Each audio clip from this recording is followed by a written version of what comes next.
Welcome to BitBoy Crypto. My name is Ben. It's my mission to empower you to find financial freedom through crypto assets. If that sounds good, hit the subscribe button. Don't forget to hit the bell for notifications, YouTube highlights, or videos. Listen, tonight, I'm telling you guys, we have got some of the craziest stories going on in the world of crypto.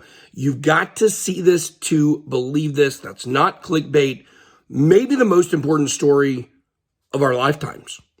It's not an exaggeration when it comes to our finances. All right, let's start by looking at Bitcoin here, coming in at 43.6, looking pretty good. We're going to look at maybe why that's bottomed.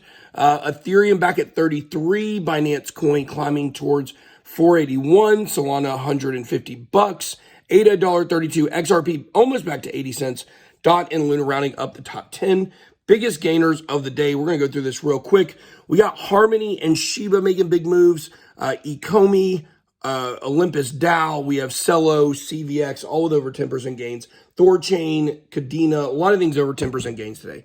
The price of Bitcoin, you guys can see, we did get our big green dot on the daily chart the other day. Frank talked about this morning. We're in this channel right now, and it looks like we're about in the middle of the channel. We could break up or break out, but regardless, there's a lot of interesting stories going on right now. So let's start getting to those. We have this is just kind of what's happening here.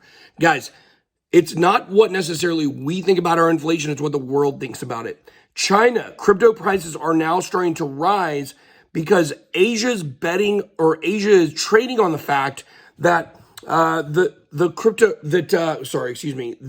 inflation news in the United States was better than they expected it to be. So that's very interesting. 0.4% month over month. They're going to give you the year over year numbers. This overall at 7% for the last year, which is really bad.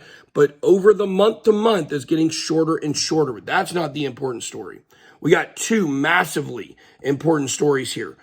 Number one, we have derivatives coming to Coinbase. You are going to be able to long and short Bitcoin and other assets on Coinbase. Today, they bought FairX. Now, is there a coincidence that the crypto prices plunged right as they were making this purchase? A lot of Coinbase, executives were cashing out. Was this because they knew this purchase was coming? We don't really know the answer to that question. There's a much bigger story we'll be talking about tomorrow. But here is the most important story. This is Representative Tom Emmer. Now, this is the litmus test of your government. Listen to this. A bill seeks to ban the Fed from issuing digital currency to consumers. Tom Emmer is trying to push a bill right now to where if it gets passed, the government would not be allowed to create a CBDC, okay? Tom Emmer cites what's happening in China with the digital yuan and how this brings gigantic mass surveillance problems, okay? So here we go. Think about this. If this is it, guys. This is the biggest bill we've ever seen in crypto. Here is why. If this gets approved, there will be no CBDC coming in America. There's no digital dollar. Maybe it's Bitcoin. We don't know what it is. But if this bill gets struck down, this is the government telling you that they are coming out with a surveillance-heavy, permissioned private blockchain that they want all your information on, that we are going to do a digital dollar CBDC. And it's probably not going to be USDC at that point. It will probably be one that we create. So what he said here is central banks across the world are considering CBDCs. China already has. Emmer warns that a digital currency issued by the Fed could be a slippery slope in which consumers could one day be forced to register with the central bank to access money, which could in turn lead to mass surveillance of their activity. So think about this world we live in right now. Think about how all this stuff is politically driven.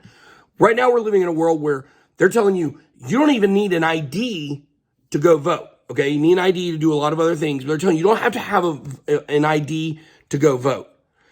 But what these people are trying to usher in is a system to where your identification is always locked 100% to your money. Think about how insane that is. They want to make it to where if you do something against the government, you want to talk about, if you've seen Nosedive, which is a Black Mirror episode, that's what this comes into play here, okay? Social scores. What if your social credit is not good enough? The bank won't let you withdraw a certain amount of money. and it's all tied to your identity, and this could be introducing a social score down the road. So we've got to watch this. This is a super important bill. I know we went over tonight, but this is so important I can't put it into words. This is it, guys. This is it. If this gets approved, there will be no digital dollar coming. If it doesn't get approved, that is the government telling you they want to have the wiggle room for mass surveillance. And the American financial, corrupted part of the government is going to make sure that it's a private permission blockchain that is not anything that we've seen before, that is not open source. It is not like Bitcoin. It is nothing else out there. They're telling you they want the wiggle room to be able to create a cashless society to where every single transaction you make is tracked, not by Facebook, not by Amazon, by the United States government. Watch this. This is really big. I tend to think Tom Emmer is going to get in trouble. He's going to have some, answering for this, because I don't think the government is quite ready to make that call yet to tell you exactly what their plans are.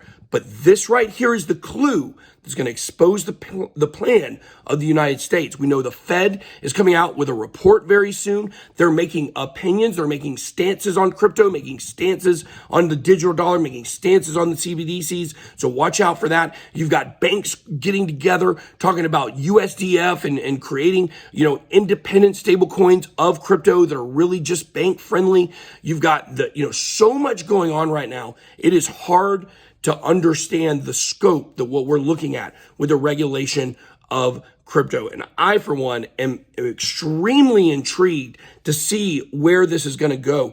Overshadowing the Coinbase story and the Bitcoin price, this is really, in my opinion, the first time we've had crypto news big enough to be able to get me excited about doing one of these videos. The first time in weeks that we've had crypto news big enough or bigger than the price of Bitcoin and where it's moving for weeks and weeks. That's all we've been covering, basically. But you've got a lot of moving parts. And it makes sense if you think about it. We have the end of the year, which almost all businesses shut down for the end of the year. I watched one TikTok video where a guy was saying, don't ever take your PTO at the end of the year, because if you go into work in between Christmas and New Year's, you're not going to do anything anyways. You're only going to work for an hour or two and go home. The government's doing the same things. The media publications are doing the same thing. Now that has cleared out, now we're seeing things come back to the forefront. And I think this is where we really have to pay attention to the clues, not only our financial future, like I mentioned, but also the clues for where Bitcoin is going to be going. We saw what Asia thought about our inflation numbers. So very interesting. Bitcoin started picking back up today. We'll have to see what happens. We need to break that 44. All right, guys, that's all I got. Be blessed. God bless Tom Emmer. Good boy out.